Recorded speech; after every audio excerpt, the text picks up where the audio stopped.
Today we're talking to Justin Amaluzor, and of course the next action for the Robins is a big game live on TNT Sports against Aldershot Town. But first of all, Justin, last Saturday 3-0 against Rochdale, and you got the ball rolling just before half time with the all-important first goal. Yeah, delighted to get a goal after a long while now. How long? Probably about a month or two. Assisted the week before.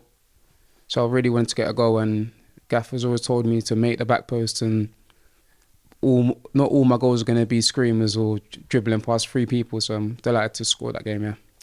Yeah, just as Lewis Banks in the opening goal against Eastleigh got into that sort of position to knock the ball into the empty net from Regan Linney's ball in, you were there when Tiernan Brooks made the save onto the post after a terrific move and an excellent shot by Eddie Jones. Yeah, it was a great team. It was a great team goal, and Eddie Jones obviously took the shot from the edge of the box, and I had to anticipate. I had to try to get in front of my man, and that's what I did. And yeah, as I say, happy to get the goal. On the National League TV commentary, which I was doing with James Jones, the Altrincham captain, we were talking about you and saying you're a really unusual winger in that most wingers don't really relish an awful lot of body contact, but you do relish that. You're very, very quick and you're hugely strong. And James Jones described you as almost borderline violent at times. Yeah, funny enough, in Football Manager, I don't know if you've ever played that. I have not. I'm a wide man, target man, and it's quite rare, as you say. But I do enjoy the physical battle, and I do enjoy getting stuck in, because when I was younger, I used to play up front, but managers told me I probably have a bit too much feet to play out up front, so I can use my traits I've learnt there to play out wide. And how much stronger have you got in the last couple of 2 or 3 seasons? No. Most definitely playing in the National League, you have to be strong because of the pitches and the conditions as well. So I've got a lot stronger over the past 3 years, yeah. So next up, Aldershot Town. It's your former club, live in front of the TNT Sports cameras on Saturday evening. Kick-off 5:30 p.m. and it's a big game. Oh, big game. They were flying. They are flying. Obviously, they had a bad result on the weekend, or on a Tuesday, I should say. But big game for me, big game for us as well, because we're three wins in a row now, is that? So look to go again on the weekend.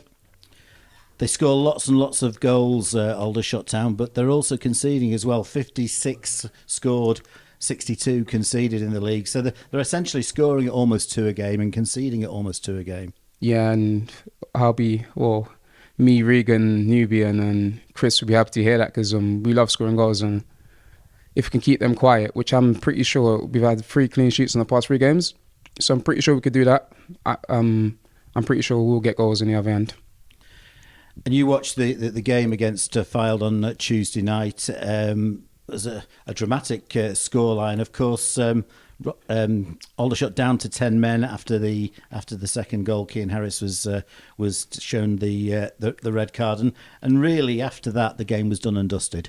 Yeah. I think after the first half, 3-0 down, 10 men, the game was probably done. And Fylde are a very good team, so you can't you got to give props to them. And I feel like if they didn't go down to 10 men, it could have been a different game, but that's football for you. And what are your memories of the game at the J. Davidson Stadium when we beat Aldershot by 2 goals to 1? A very open game. We went 1-0 up. I think they brought it back to 1-0, and Noobs got a lot. I think 85th minute winner, and very open game. They tried to play like us and we tried to play like them. We're both expansive, not very defensive, and I enjoyed that game. And they've got some really good players. Clearly, Josh Stokes has caught the headlines with the goals that he scored up until Christmas and into January, and now of course he's got a big money move to Bristol City. Been loaned back to Aldershot for the remainder of the season. He's an outstanding player. Oh yeah, he's a very good player. I didn't get the chance to play with him last year. He wasn't there, but they've bought him from, I think, Step 4. And I've seen him this season. He's a very strong lad, very, very strong for his age, and he's a good player, yeah. A bit like Chris for us, he's a very important player for them. And when the Altrincham players had their Christmas do, you went down to London to Hyde Park for the Winter Wonderland event, and you bumped into the Aldershot players who were at the same event. And I know you took a picture of Chris Clark and Josh Stokes, basically saying the top two young strikers in the National League. Yeah, there was a bit of banter flying between us and them about who's better, and I just took that chance to take a picture of both of them and stick it in a group chat. Just a bit of banter, yeah. And of course, it's not all about Josh Stokes. They've got some really good players in Tommy Widrington's side. Yeah, no, he's built a very good team, a very hard-working team. I know Fowler beat them 5-0 the other day, but they are a very hard team to beat, and they have a few players.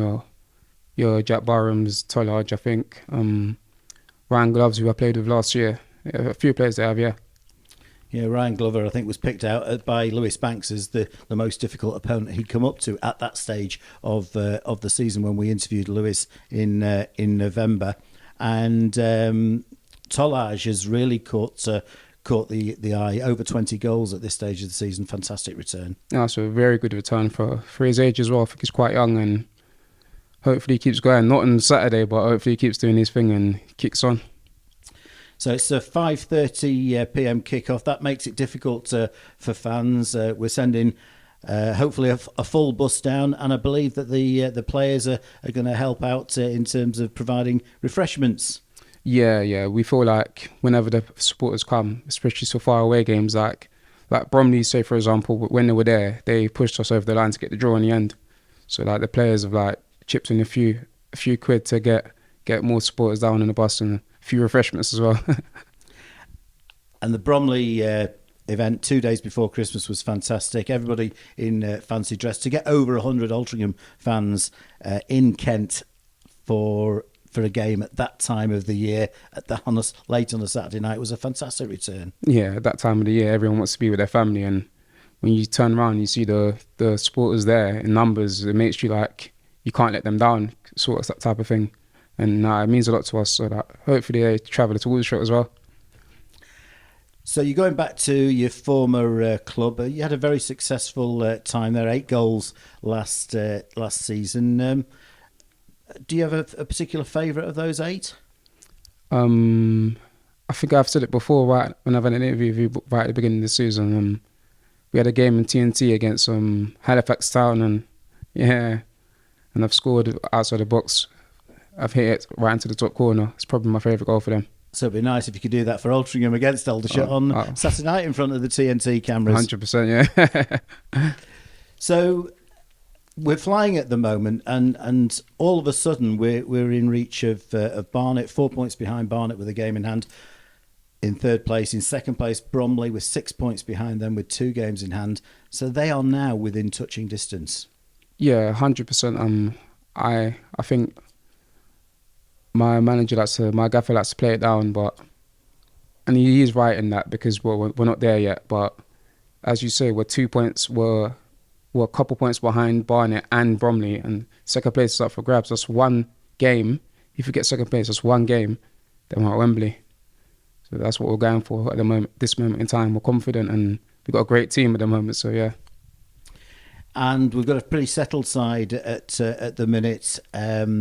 The front four are playing superbly well, but as a team, as a unit, we're functioning superbly. And you've got to give credit to the defence, the goalkeeper, and the back five. And Matt Gould's come in, and he's slotted in, replacing Ethan Ross, who's done superbly well for the team this season. Yeah, firstly with Ethan, he's been unbelievable this season. Probably one of the players of the season.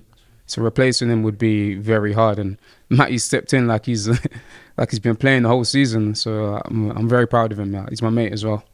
And the back four, and obviously Isaac and Elliot helping them, they've been unbelievable. They cover so much ground where the fans probably do notice that, but they cover so much ground and they do so much for us attackers, that when we can attack, we don't really have to think about defending too much.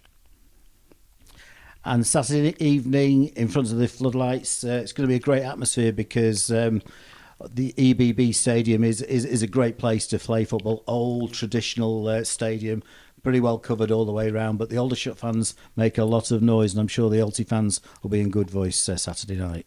Yeah, yeah, it's a very, very good ground to go to, especially on TV as well. And they've been flying, so their fans are going to be loud, but hopefully we can overcome that. And they had a fantastic FA Cup run this season, a magnificent win, scoring 7 at Swindon Town, and then beating Stockport County at Edgeley Park in a replay. And they're not the only former club of yours who's done really well in the FA Cup. Maidstone have amazed everybody with their run to the 5th round and a tie against Sheffield Wednesday. Yeah, their manager right now was my captain when I was playing at Maidstone, George Jacobi. I'm pretty sure he's well known. Played in the Premier League, played in a lot of that. I played in the Championship a few times as well, and now I'm very happy for him because he's a proper humble man and he's a very hard-working man as well. So I'm very proud and happy for him. And he's done a fantastic job since he came in, because Maidstone rock bottom of the National League last season. And they've got a bit to do in terms of National League South, but this FA Cup run should have a massive impact on the club. Yeah, I feel like they generated so much money from that FA Cup run, so it would help them going forward. Maybe not this year, but next year they definitely have a great chance of going up. So like the last time we spoke to you, Justin, we were talking about how well your season's going, and it's continued to go really, really well. And apart from the weather up in Manchester, I think you're enjoying everything about the place. Yeah, no, I'm enjoying it quite very well, but I probably should have scored more, or I should score more, because I'm always like harsh on myself. But I'm enjoying the way I'm playing. I'm enjoying, because when you're winning, you enjoy it. So I'm enjoying that, but probably going to look forward now from now to the end of the season. I call it the business end, just to score more goals and get the job done.